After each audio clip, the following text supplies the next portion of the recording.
Bonjour, je suis Ibrahim Diaw. Je suis le directeur du cabinet Harmony Group qui est agréé pour faire des évaluations environnementales. Moi, en ce qui me concerne, je suis ingénieur géologue de formation et je me suis spécialisé en environnement. Donc, M. Diaw, vous êtes impliqué dans le projet concernant les zircons de Niafran. Qu'en est-il aujourd'hui? Oui, c'est un projet que je connais assez bien. Je fais des évaluations environnementales et de l'ingénierie conseil pour beaucoup de projets, en particulier pour ce projet. J'ai été d'abord impliqué en tant que consultant pour des activités d'ingénierie conseil dans la partie exploration, comme j'ai eu à le faire pour d'autres compagnies aussi. Et par la suite, quand un premier gisement a été découvert, j'ai été naturellement sélectionné pour faire l'évaluation environnementale.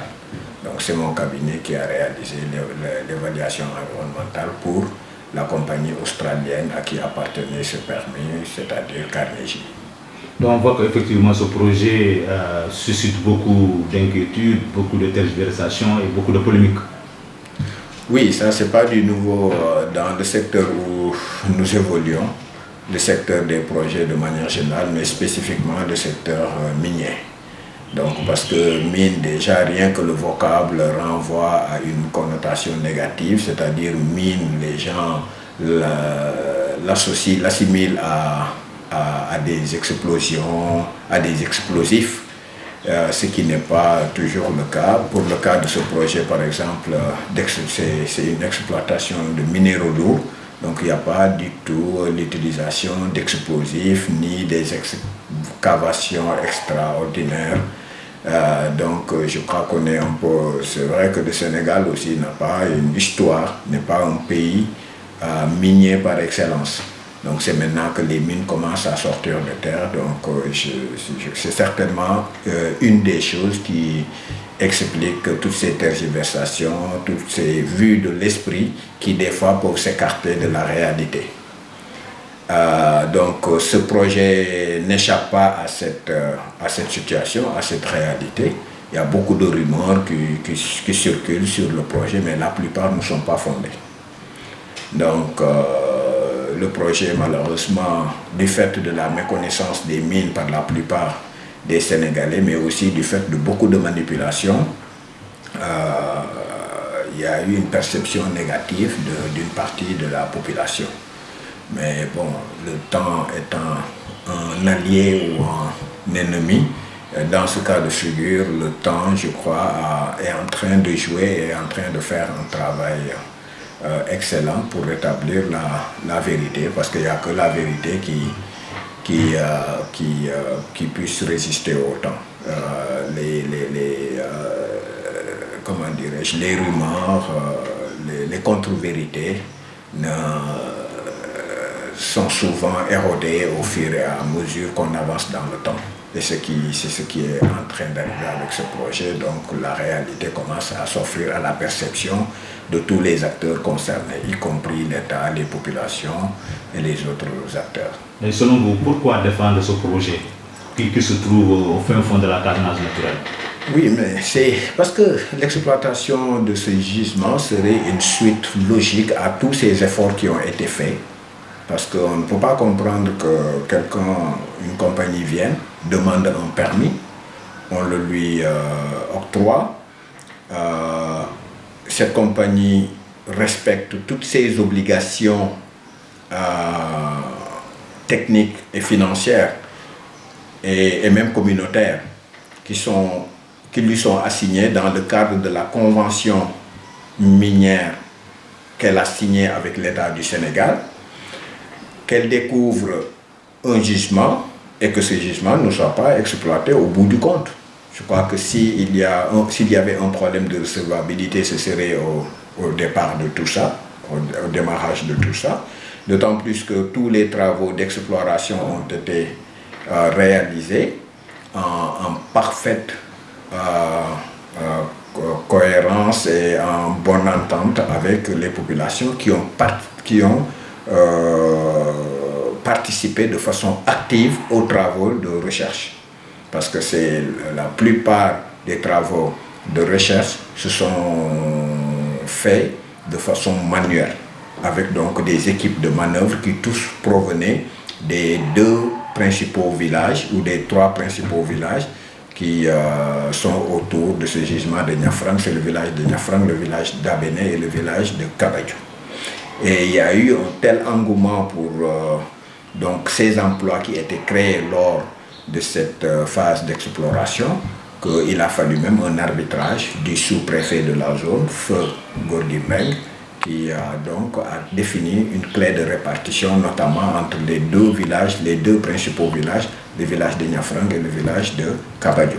Donc c'est juste pour une preuve, en fait, à ses débuts et en tout cas dans sa phase d'exploration, que le projet ne posait aucun problème.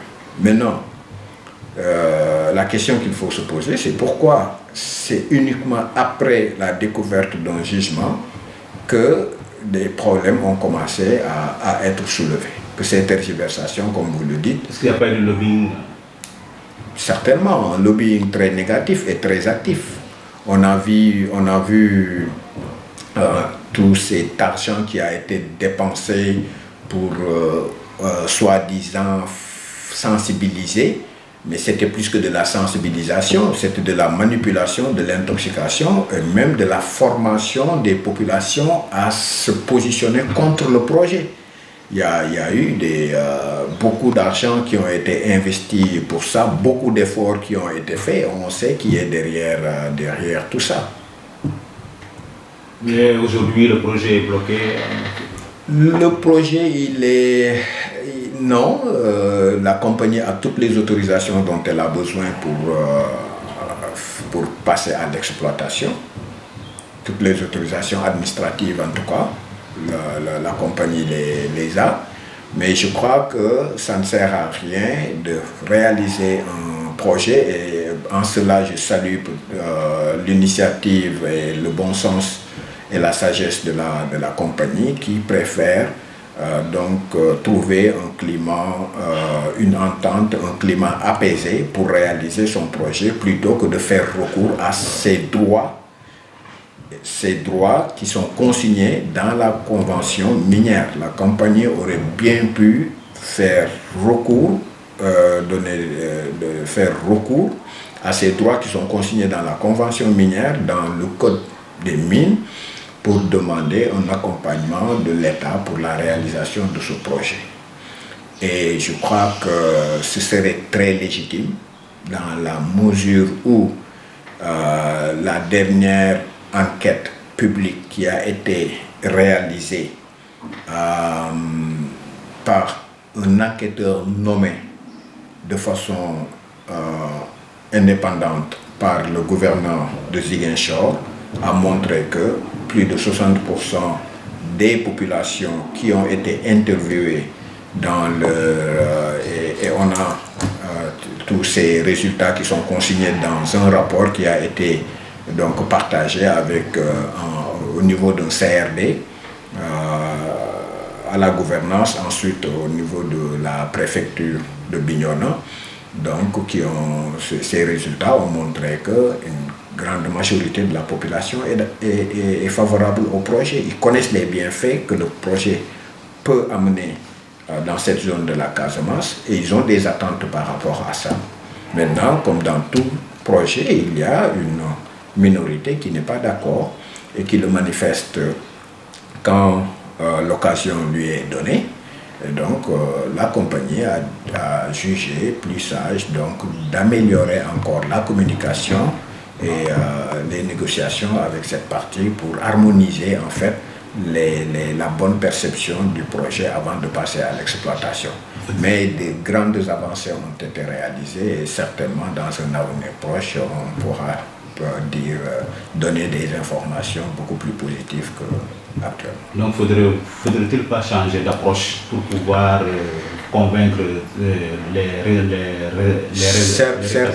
Certainement. Il y a eu, on ne peut pas tout imputer à la manipulation et à certaines velléités de blocage.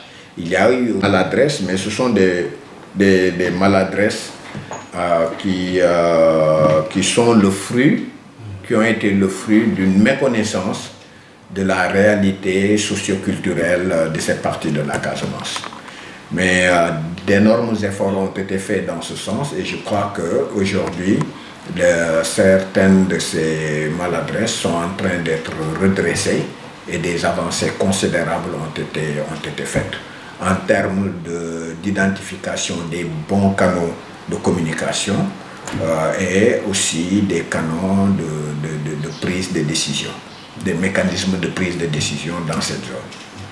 Et quelle a été l'intervention de l'État par rapport à tout ça, en dehors de ce collaborateur indépendant que le gouverneur Ziguinchor a envoyé sur le terrain? Est-ce que l'État a fait d'autres actions pour que ce projet puisse se poursuivre? Enfin, en tout cas, l'État a compris qu'il a des obligations envers cette compagnie qui a respecté les siennes. Donc l'État ne pouvait, elle l'a très bien fait, a donné donc toutes les autorisations administratives nécessaires à la compagnie parce que l'État n'avait aucune raison de refuser ces autorisations et il les a données. Mais comme l'avait dit le président Macky Sall quand il nous a reçus à la gouvernance de Ziguinchor en présence d'une forte délégation parmi lesquels les membres du Foni Diabankunda, une partie des familles religieuses, les représentants des associations de femmes et de jeunes, il avait dit, je le cite nommément, ce projet il est bon et il fait partie d'un des piliers sur lesquels je voudrais m'appuyer pour réaliser les ambitions que j'ai pour la Casamance.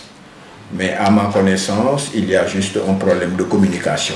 Et il a offert ce jour-là 2 millions à ceux qui étaient là pour dire appuyer ce projet dans la communication. J'ai eu à gérer ce projet en tant que ministre des Mines et j'ai eu à gérer ce projet en tant que Premier ministre. Aujourd'hui, je sais le contenu de ce projet. Il y a des choses qui sont profitables pour la Casamance, mais ce que je ne peux pas faire, c'est de communiquer à la place de la compagnie. Et il avait tout à fait raison de dire ça et il a fait un geste très large en offrant aux populations qui étaient là-bas ce montant de 2 millions en leur demandant d'aider la compagnie à mieux communiquer. Donc ça c'est très louable et nous profitons de cet instant-là, de ce plateau pour le remercier. Mais je crois qu'un accompagnement plus effectif sur le terrain de l'État serait aussi le bienvenu. Pourquoi? Parce qu'aujourd'hui, les détracteurs du projet, ils avancent essentiellement 3 raisons.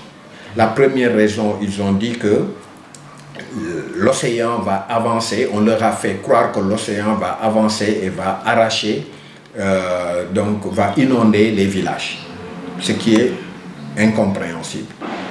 Ça c'est de un, parce qu'on leur a dit ça, ils ont cru et je les comprends. La deuxième raison, on leur a dit qu'on va déplacer le village de Niafrang, le village de Kabadjo, on va les déplacer et les amener ailleurs, ce qui est totalement faux. La troisième raison, on a dit que si l'exploitation se fait, la nappe d'eau sera empoisonnée et que donc les enfants, les femmes, tous ceux qui boiront l'eau, où il n'y aura plus d'eau, ou des fois on dit que l'eau sera empoisonnée et que les enfants seront malades, les femmes vont en mourir, ainsi de suite. Et on a beau essayer de nier ou en tout cas d'enlever ces contre-vérités de la tête de ces communautés. Mais certainement, ils pensent que c'est parole de technicien et que donc c'est quelqu'un qui défend ses intérêts ou les intérêts de ceux qui l'emploient. Alors, je crois qu'un rôle aurait pu être joué par l'État à travers ses démembrements et qui consisterait à s'asseoir avec ses détracteurs et avec les populations pour éclairer, pour faire comprendre à tout le monde qu'ici au Sénégal, ce n'est pas possible qu'une compagnie vienne et puisse faire certaines choses au vu et au su de l'État. Et un projet de cette nature ne peut pas être exploité, ne peut pas être mis en œuvre ne peut être mis en œuvre que sous le contrôle de l'État. Et que donc l'État a un contrôle total de ce type de projet. Et que toutes ces rumeurs ne sont pas fondées et n'auront jamais lieu. Et que l'État a les mécanismes pour que si la compagnie s'écarte des bonnes pratiques, l'État a les moyens, à travers le comité de suivi ou à travers ses demandements ministériels de l'environnement ou des mines, d'arrêter le projet dès qu'un constat de situation négative, sérieuse est fait. Donc je crois que ça peut être un apport conséquent de l'État. Êtes-vous optimiste? Mais bien sûr, parce que d'abord pour une raison, je n'aime pas l'injustice et ce serait injuste que quelqu'un vienne faire preuve de compétence, de sérieux, de rigueur et de largesse, qu'il ait pu remplir toutes ses obligations et au moment de profiter des fruits de ses efforts, qu'on lui dise non. Ce serait injuste. Mais ça, c'est la première raison. La deuxième raison, je suis plus convaincu que n'importe qui que ce projet ferait énormément de bien aux communautés de cette localité. C'est des localités, vous pouvez en juger par vous-même si vous allez là-bas, qui sont totalement démunies, dépourvues de toute infrastructure. Les infrastructures minimales de base ne sont pas à Niafrang, dans tout Niafrang, c'est difficile de trouver même des sanitaires privés, à plus forte raison publics. Juste comme exemple, je ne cite que ça comme exemple. Donc je crois que c'est une localité qui mérite de pouvoir profiter des bienfaits que ce projet pourrait amener dans la zone, en termes de retombées économiques, en termes de retombées sur le plan du développement urbain, routes, électricité, approvisionnement en eau potable, éducation et même l'amélioration des activités génératrices de revenus. Donc je crois que toutes ces raisons réunies font qu'on ne peut qu'être optimiste. Ce n'est même pas de l'espoir, c'est une nécessité pour le Sénégal et pour cette partie de la Casamance.